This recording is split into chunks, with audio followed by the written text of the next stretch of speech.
नमस्कार साथियों, ITI career hub YouTube channel पे आप सभी का स्वागत है। आज हम पढ़ेंगे ओम के नियम के बारे में। ओम का नियम क्या होता है और इसका सत्यापन किस प्रकार से होता है। तो ओम का नियम क्या होता है? ओम का सिद्धांत बताता है कि किसी बंद सर्किट में करंट वोल्टेज के क्या होता है, समानुपाती होता है और वोल्टेज उसके व्युत्क्रमानुपाती होता है। ओम का नियम।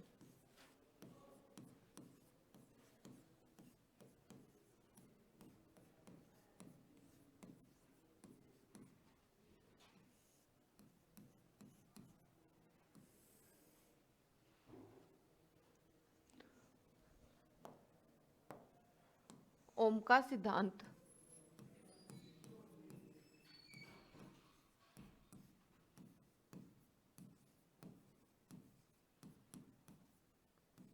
बताता है कि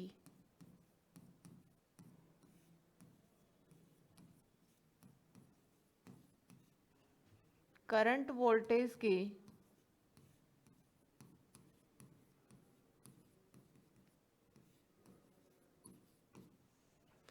समानुपाती होता है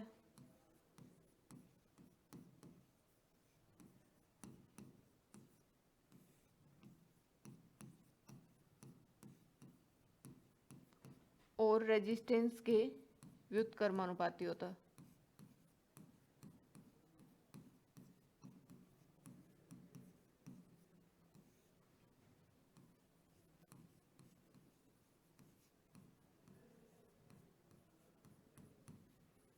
रेजिस्टेंस के व्युत्क्रमानुपाती होता है।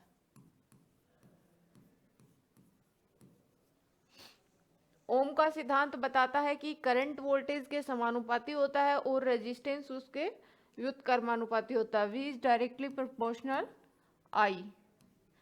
V upon I equal to R। R यहाँ क्या है? कांस्टेंट, स्थिरांक।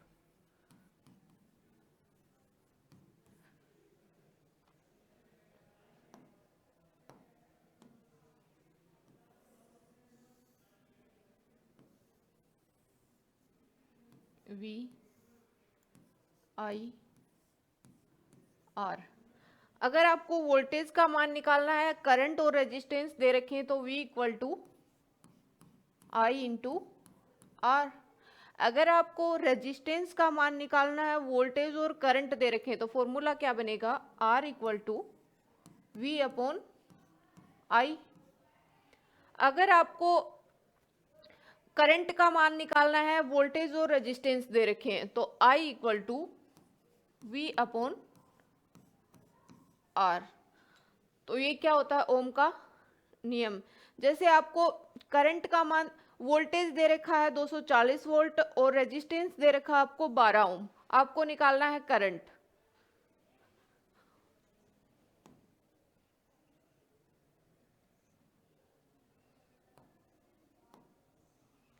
जैसे वोल्टेज दे दिया 240 वोल्ट, रेजिस्टेंस दे दिया 12 ओम। निकालना क्या है? Current I. फॉर्मूला क्या बनेगा आई निकालने के लिए? V upon R.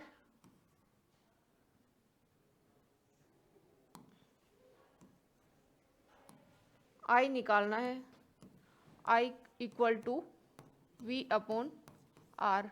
वोल्टेज कितना है? 240 वोल्ट। रेजिस्टेंस कितना दे रखा है? 12 ओम। आई निकालना है, आई इक्वल टू 240 अपॉन 12 कितना आएगा? 20 एम्पियर। अगर वोल्टेज 240 वोल्ट है, रेजिस्टेंस 12 ओम है, आई निकालना है, तो I equal to V upon R. Voltage कितना है? 240 और रेजिस्टेंस दे रखा है 12 ओम, तो आंसर कितना आ जाएगा? धारा कितनी आएगी? 20 एम्पियर।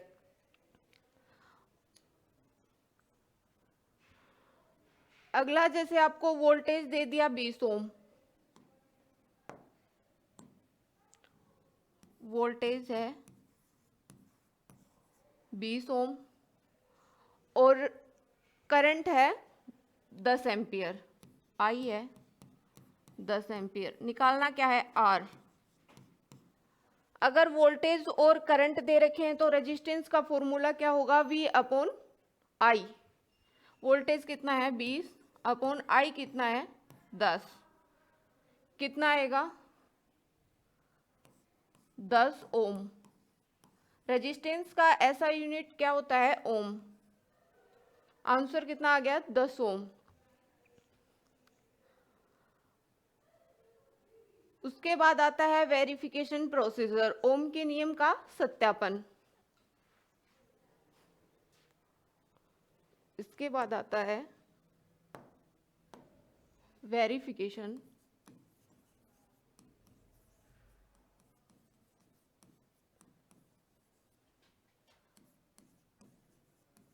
प्रोसीजर।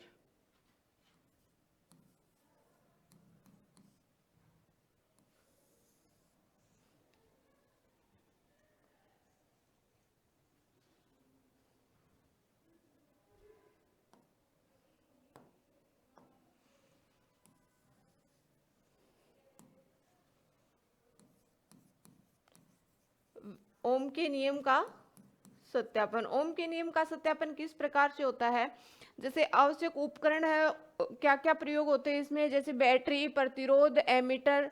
एमीटर मतलब धारा को मापने के लिए एमीटर, और वोल्टेज नापने के लिए वोल्टमीटर।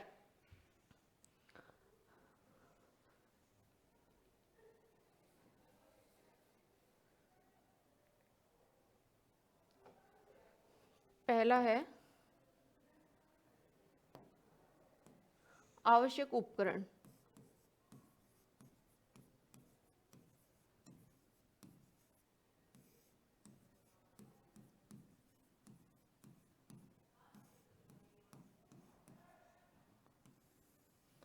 आवश्यक उपकरण क्या क्या हैं,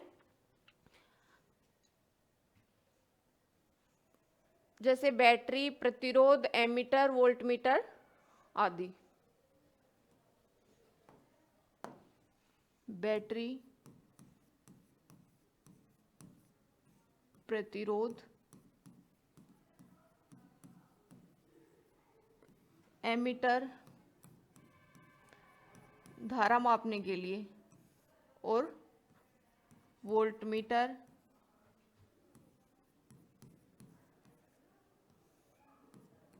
स्विच। ये क्या है इसमें आवश्यक इक्विपमेंट। उसके बाद आता है परिपथ संयोजन। परिपथ संयोजन जैसे प्रतिरोध तार को एमीटर स्विच के साथ किस में जोड़ते हैं, श्रेणी क्रम में, और वोल्टमीटर को किस में जोड़ते हैं, समांतर क्रम में। परिपथ संयोजन।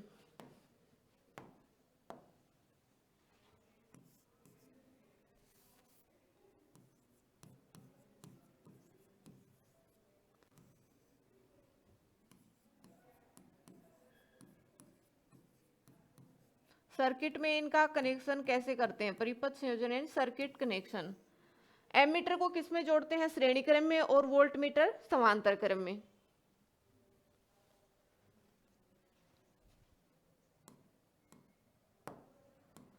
प्रतिरोध तार को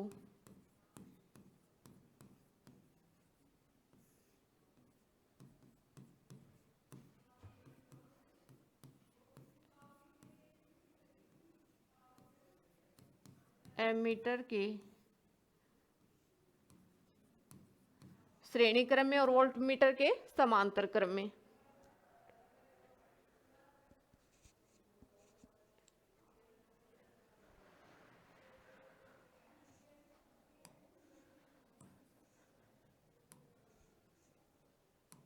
एमीटर और स्विच के साथ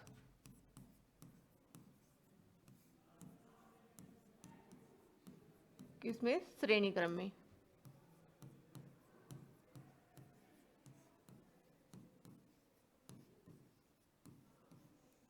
और वोल्टेज समांतर क्रम में।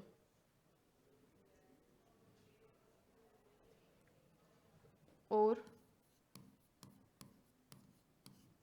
वोल्टेज वोल्टमीटर वोल्टमीटर को समांतर क्रम में।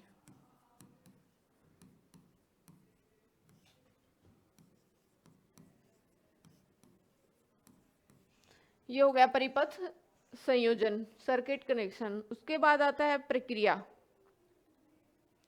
प्रक्रिया क्या है? स्विच लगाकर परिपथ को चालू करें और रियोस्टेट का उपयोग करके पहले क्या लेते हैं? रीडिंग।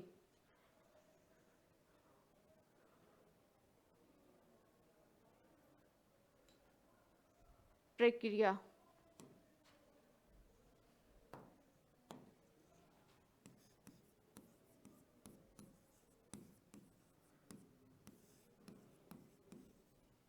प्रक्रिया क्या है? पहले क्या करना है? स्विच लगाकर परिपथ को चालू करना है। स्विच लगाकर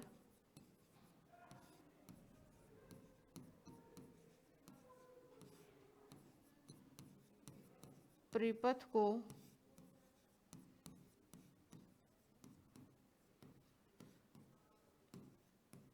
चालू करें। स्विच लगाकर क्या करना है? परिपथ को चालू और रियोस्टेट का उपयोग करके पहले रीडिंग लें और रियोस्टेट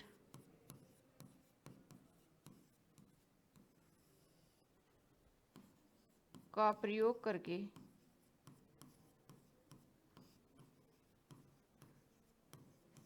पहले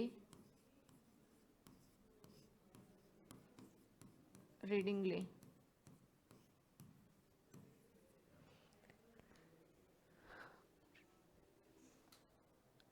स्विच लगाकर परिपथ को चालू और फिर क्या करना है? रियोस्टेट का प्रयोग करके रीडिंग लेना है। रियोस्टेट की मदद से धारा का मान बदलें और विभवांतर तथा धारा विभिन्न रीडिंग जो उसकी फिर वो नोट करेंगे।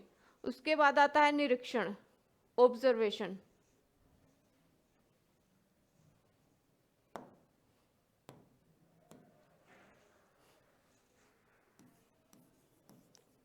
ऑब्जर्वेशन, निरीक्षण।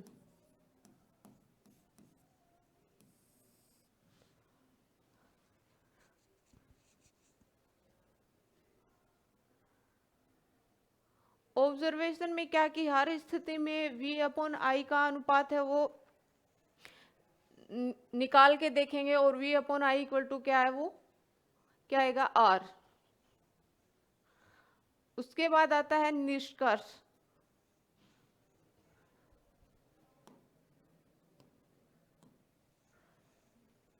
निष्कर्ष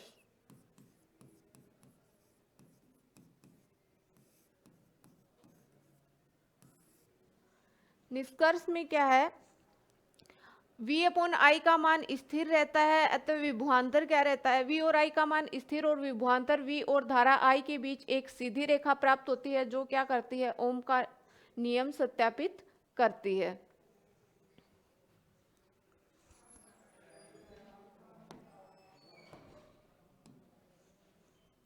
V/I का मान क्या रहता है? स्थिर रहता है।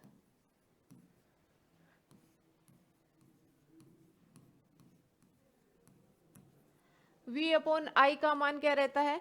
स्थिर रहता है, अतः विभवांतर V और धारा I के बीच क्या होती है? एक सीधी रेखा प्राप्त होती है।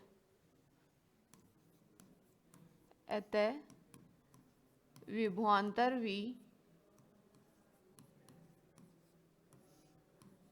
और धारा I के बीच एक सीधी रेखा प्राप्त होती है।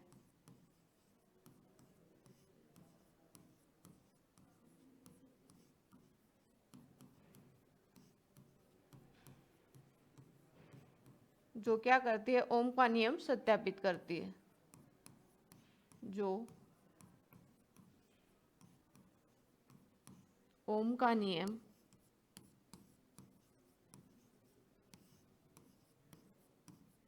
सत्यापित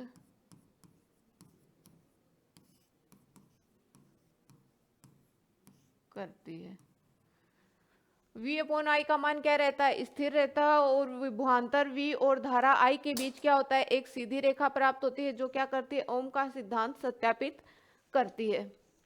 थैंक यू, आज के लिए इतना ही, मिलते हैं नेक्स्ट वीडियो में।